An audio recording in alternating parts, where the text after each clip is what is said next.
نحمده ونصلي على رسوله الكريم. أعوذ بالله من الشيطان الرجيم. بسم الله الرحمن الرحيم.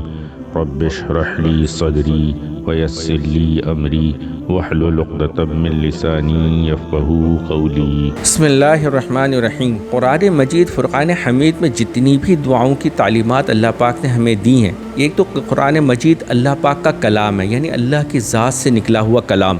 اس میں جتنی دعائیں اللہ پاک نے ہمیں تلقین فرمائی ہیں وہ بھی اللہ کا کلام ہے. پھر اللہ کی ذات سے نکلا ہوا کلام ہمیں اللہ پاک مانگنے کا حکم دے رہے ہیں.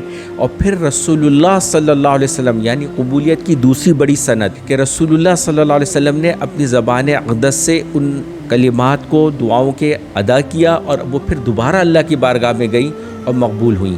تو یہ دونوں ایسی خوبصورت کمبینیشن ہے دعاؤں کی قبولیت کی، قرآنی دعاؤں کی، جس کا مقابلہ کوئی دوسری دعائیں کر ہی نہیں سکتی. اور اس پہ ایک اور اہم ترین بات ہے کہ اس کو اکابرین ہمارے یہ فرماتے ہیں کہ یہ ایسے ہے کہ جس طرح ایک باپ اپنے بیٹے سے کہتا ہے کہ ایسے مانگو، چھوٹا سا بچہ ہو معصوم سا جس کے توتلی زبان سے بولنا اس باپ کو اچھا لگتا ہو، تو وہ اس سے کہتا ہے ٹافی یا چاکلیٹ کوئی بھی چیز اپنے ساتھ لے کے آتا ہے، پھر بچے سے کہتا ہے کہ بھائی تم مانگو. اس کا بچہ توتلی زبان سے مانگتا ہے تو وہ اپنی جیب سے نکال کے دے دیتا ہے. تو بالکل اسی طرح رب کائنات خود تعلیم دے رہے ہیں جن دعاؤں کا اپنے کلام کے ذریعے انسان کو تلقین کی، انہی الفاظ کے ساتھ انسان اس کو دہرائے، اللہ سے مانگے. اس کی اب قبولیت میں کسی بھی قسم کا کوئی شک بچتا ہی نہیں ہے. ہر حال میں انہوں نے اللہ کی بارگاہ میں جانا ہے اور قبول ہو جانا ہے. تو اس ایسی دعاؤں کا اہتمام ہماری بہت بڑی خوش نصیبی اور بہت بڑا شرف ہے. اللہ ہمیں اپنے کلام میں مانگی ہوئی جتنی بھی دعائیں انہی الفاظ کے ساتھ ان دعاؤں کو مانگنے کا اہتمام نصیب فرما دے.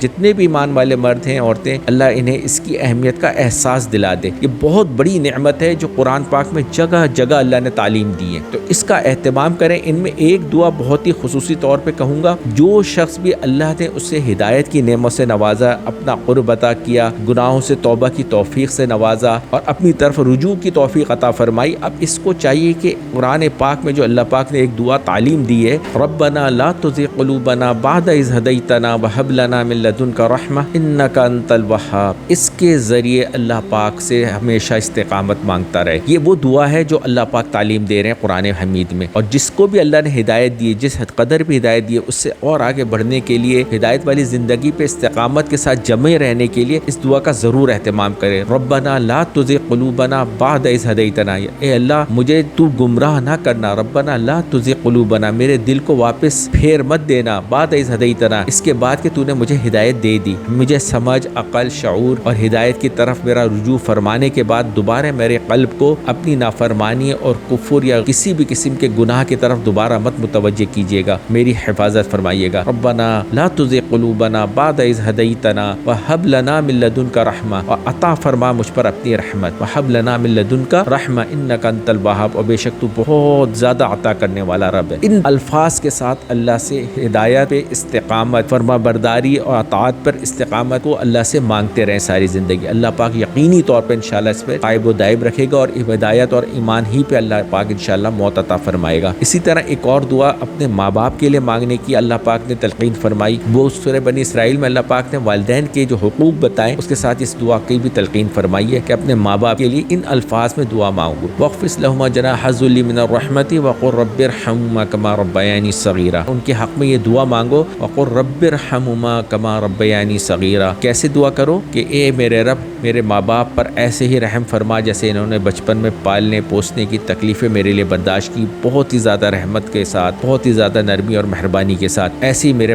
ماں باپ کے اوپر رحم نازل فرما. تو یہ ان کی زندگی میں بھی خوب مانگنی ہے اور مرنے کے بعد بھی مانگنی. جو اپنے ماں باپ کے ساتھ فرما برداری کا حق ادا کرتا ہے، ان کی جو ان کی اثار اور قربانی اور احسان ہے اس کو یاد رکھتا ہے، اس کو پوری طرح ادا کرنے کی کوشش کرتا رہتا ہے ساری زندگی، انشاءاللہ یہ فرما برداروں میں شامل ہوگا. تو رب ارحمہما کما ربیانی صغیرا، زندگی میں بھی ماں باپ کی مانگنی ہے، اور جن کے والدین اس دنیا سے چلے جائیں وہ اور زیادہ گڑ گڑا کے رو رو کے اللہ کے حضور میں اپنے ماں باپ کی بخشش اور مغفرت مانگے ان الفاظ کے ساتھ. رب ارحمہما ارحمہما کما ربیانی صغیرا۔ ایسے ہی اللہ پاک سے جو ہے ایک اور دعا مانگنے کی بہت زیادہ کوشش کریں، اور وہ ہے سورہ کہف میں اللہ پاک نے ایک دعا کی تلقین فرمائی ہے، اور یہ اصحاب کہف نے مانگی تھی، جس کے بعد اللہ پاک نے ان بادشاہوں کے ظلم سے، جو ان کو مسلمان ہونے پہ اس وقت کے دین پہ عمل کرنے کی وجہ سے اصحاب کہف نے یہ دعا مانگی تھی ہر قسم کی آسانی کے لیے، کہ اللہ کی طرف سے ایسی رحمت کا معاملہ ہو کہ ہم کسی بھی قسم کی آزمائش اور مصیبت کا شکار نہ ہو، اس بادشاہ ظالم بادشاہ کے ہتھے نہ لگے جو ہمیں دین سے بے دین کر دینا چاہتا ہے۔ تو انہوں نے یہ دعا مانگی تھی، ربنا حب لنا من لدنک رحمۃ وہیئ لنا من امرنا رشدا۔ تو اس دعا کو مانگنے کی فضیلت اور اللہ تعالیٰ کی خصوصی انعام یہ ہے کہ جو ان الفاظ میں اللہ پاک سے دعا مانگتا ہے، اللہ پاک گناہوں کے جتنے بھی اسباب، جو بھی وجوہات ہوتی جن کی وجہ سے وہ گناہ کی طرف متوجہ ہو رہا ہے، ان اسباب کو بھی ختم فرما دیتے ہیں، اس کے حق میں وہ اسباب، وہ سارے وسائل پیدا کر دیتے ہیں جس کی وجہ سے وہ اللہ کی نافرمانی سے بچ جائے اور اللہ کی فرما برداری والی زندگی کو اختیار کر لے۔ اللہ پاک خود اس کے لیے آسانیاں پیدا فرما دیتے ہیں اس دعا کی برکت سے۔ تو اللہ کی اطاعت اور فرما برداری کے حصول کے لیے اور نافرمانی اور گناہوں کے زندگی سے بچنے کے لیے اس دعا کو بہت گڑ گڑا کے اللہ سے مانگے۔ اور اللہ والے لوگ فرماتے ہیں کہ اس دعا کو مانگتے ہوئے اللہ پاک سے گویا تکرار کریں کہ یا اللہ اگر آپ نے نہیں کیا، اپنے آپ کو اللہ کے سپرد کریں کہ اللہ میں ہار گیا، میرا جو نفس ہے وہ اتنا طاقتور، اتنا قوی ہے کہ میں اس سے جیت نہیں سکتا، میں اپنے آپ کو آپ کے حوالے کرتا ہوں۔ ربنا آتنا من لدنک رحمۃ وہیئ لنا من امرنا رشدا، میرے لیے راستہ پیدا فرما دیجئے، نافرمانی سے بچ کر آپ کی فرما برداری اور ہدایت والی زندگی میرے لیے آسان کر دیجئے اور اس پر مجھے چلا دیجئے۔ اپنے آپ کا حوالے کرے گا اور پھر اللہ سے خوب گڑ گڑا کے مانگے گا تو اللہ وہ سارے اسباب ختم کر دے گا جن کی وجہ سے گناہ یا اللہ کے نافرمانی والے اعمال کی طرف جا سکتا ہے، اور وہ سارے حالات پیدا فرما دے گا انشاءاللہ جس کی وجہ سے اس کا ہدایت والی زندگی پہ آنا اور ہدایت والی زندگی پہ استقامت کے ساتھ جمے رہنا، اس پہ عمل کرنا، فرما برداری کو اختیار کیے رکھنا، اس کے لیے اللہ پاک آسان فرما دیں گے۔ تو اس دعا کا بہت زیادہ اہتمام کریں، ربنا آتنا من لدنک رحمۃ وہیئ لنا من امرنا رشدا۔ اللہ پاک ہم سب کو ان دعاؤں پہ خوب عمل کی توفیق عطا فرمائے اور ہر قسم کی مضرت سے، شیطان کے وسوسوں سے، اس کی چالاکیوں سے، اس کے داؤ پیچ سے، اس کے ہر قسم کے وار سے، ہمارے نفس کے سارے وار سے ہم سب کو محفوظ رکھے اور آخرت کی عزتیں عطا فرمائے، آخرت کی رسوائی سے اللہ پاک ہم سب کو بچا لے، آخرت کی جتنی خیر ہیں، عزتیں ہیں، رحمتیں، برکتیں اللہ پاک ہمیں عطا فرمائے۔ وآخر دعوانا الحمدللہ رب العالمین۔ اس چینل مرشد روبل خان کو سبسکرائب کیجیے اور اپنے فیملی اینڈ فرینڈ زون میں اسے شیئر کیجیے۔ دین پر عمل کرنا ہی ہماری ذمہ داری نہیں بلکہ اسے دوسرے لوگوں تک پہنچانا بھی ہماری ہی ذمہ داری ہے۔